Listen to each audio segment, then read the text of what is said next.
joined now by the Chairman of Reform UK, Zia Yusuf. Lovely to see you this morning. Thank you for coming into the GB News studio. You watched the Kemi Badenoch interview. What's your reaction? Well, something that has afflicted the Tories now for a long time is to really insult the British electorate's intelligence. People watching that interview must have been amazed to hear, for example, that the Tories should now be trusted on immigration because they have experience in immigration. That's like an arsonist turning up at your house, which is ablaze, demanding the opportunity to put it out on the basis that they had the experience of starting it. The Tories, in manifesto after manifesto, promised to bring net migration to tens of thousands, left office with that number at almost 1 million. The Tories were the ones who brought net zero legislation into being, enshrined it into law. She claimed in that interview that she was the one standing up to net zero legislation. Go and look at the records. Just last year, she voted for the Energy Act, which Claire Coutinho, the net zero secretary, remember it was the Tories who introduced a net zero secretary in the first place, she called it the most significant energy legislation in the country's history. Kemi Badenoch voted for it. Okay. So the idea that she was some lone voice protesting against the disastrous policies that the Tories implemented, that's nonsense. She was in the cockpit with a hand on the throttle, chartering a course towards the cliff edge. All right. So her counter reaction to that will no doubt be, look, we were in office and you can try and do things like the Reform Party have in their contract with the people to have net zero migration, for instance. Actually, in practice, that proves quite difficult when you've got people in the healthcare sector and indeed hospitality saying, you can't have net zero migration, it won't work because we need staff from overseas to fund our businesses. And then equally, you could say that because you haven't got any experience of governing, you've just really been a campaign party, that reality will hit you firmly when you get into office and realise that the civil service and the so-called blob is trying to pull against everything that you try and do. Well, this is once again the Tories propagating the lie that is told to British people time and again that they have to put up with open borders and an exploding population, otherwise the health service would collapse.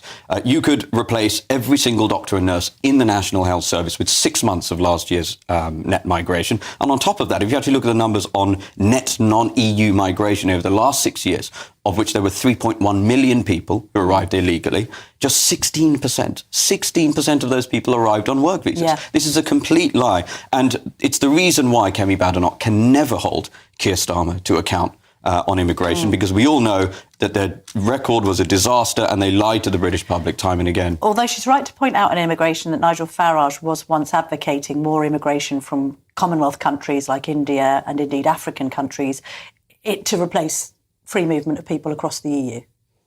Nigel has been in politics for 3 decades. Nigel was not in government. He was not in the cabinet, as I said, with his hand on the throttle, chartering a course for this country towards the cliff edge. I want to say one other thing as well.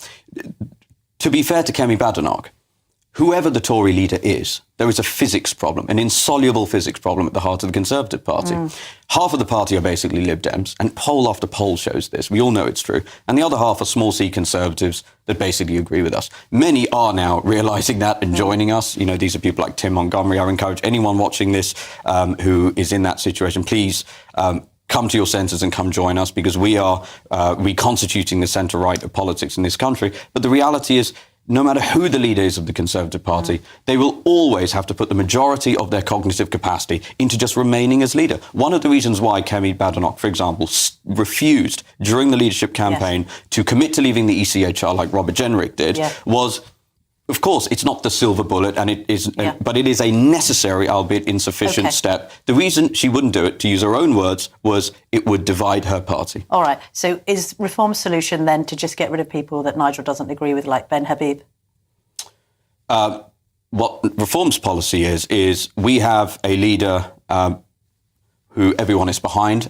He is almost universally popular amongst our members. That's actually really important, because not only will Nigel become Prime Minister, he will become Prime Minister with hundreds of MPs who are under no uncertain terms as to why they've been elected, with a clear mandate to fix the problems the country has. We are not going to spend all of our time fighting amongst ourselves like the Tories. If people want a government to constantly try to tear each other down, you end up with a disastrous government like the ones that we've had with the Tories for 14 years. Reform hasn't been without its infighting, let's put it that way.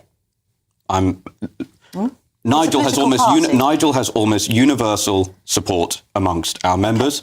Our MPs. Is the membership a fan club? I think if you were Kemi Badenoch, you would give a limb to have the sort of support that Nigel has amongst our supporters. Why? Because people know what he stands for. They know what he believes in. And he knows, and our members and increasingly now the voters, that's why we're now polling second in many polls across the country at all-time highs.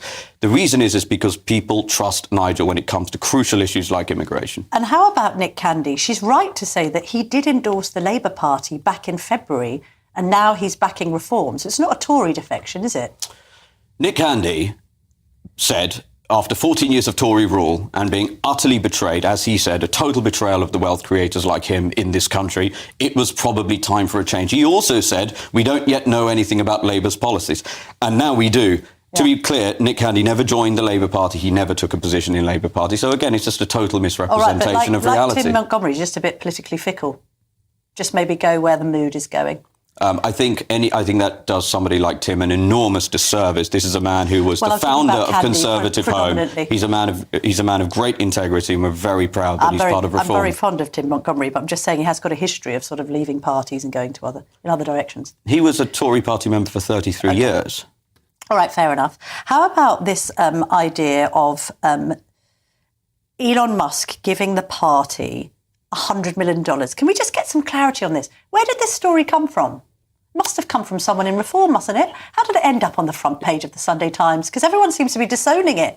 Oh, we don't know where this has come from. Oh, where could it have come from, Mr. Yusuf? Well, I'm not privy to the Sunday Times sources. I can tell you categorically it would not have come from us. It's not our style to do that sort of thing. But what's clear is Elon Musk is somebody who is, I don't think there's any doubt anymore, he's the greatest entrepreneur of all time. Indeed. Is he he's a big advocate for free speech. Well, let's see. Look, he's clearly been very clear in his endorsement. He might be giving you $100 million. Well, who knows? Who knows what Elon might do in the future? What conversations have you had? Tell us. How much money is he giving? I have not had any conversations myself with Nigel? Elon Musk. Yeah, of course, Nigel has spoken with him, but that's partly because Nigel is, in my view, the man who is closest to the incoming president of the United States. Elon Musk played a crucial role in getting him elected, and Elon is obsessed with ensuring that the values that we care deeply about, things like freedom of speech, for example, persist, and that's why the X platform is so important. It's why he bought it, and it's why he supports us. All right, I'm really interested in this because I think it could be transformative for Reform's fortunes. So, what's the probability that Elon Musk is going to give you tens of millions of quid? I can't price that probability because I have no idea. You'd have to ask him about that. But is it pie in the sky? Is there something in it? Is there definitely something in it? I think given he is worth $460 billion, he owns many companies, and he could not have been clearer on social media very clearly that he's endorsed Nigel. He thinks reform government is necessary to turn this country around and to save it. He has a huge soft spot for Britain, just like President Trump does. I wouldn't be surprised. But to be clear, I'm not speculating on a donation. I'm not in touch with him about that. It would be inappropriate for me to do so. All right, so more likely than not to give you a wedge of cash. I'm not going to say that. As I said, he supports Nigel. He's an extraordinarily wealthy man. We would welcome a donation from him, but that's up to him. All right, if he does give you some money, you can come on GB News and tell us all about it. All right, I will. Zia Yusuf, thank you very much indeed for joining me in the studio Thank you for having me. this morning.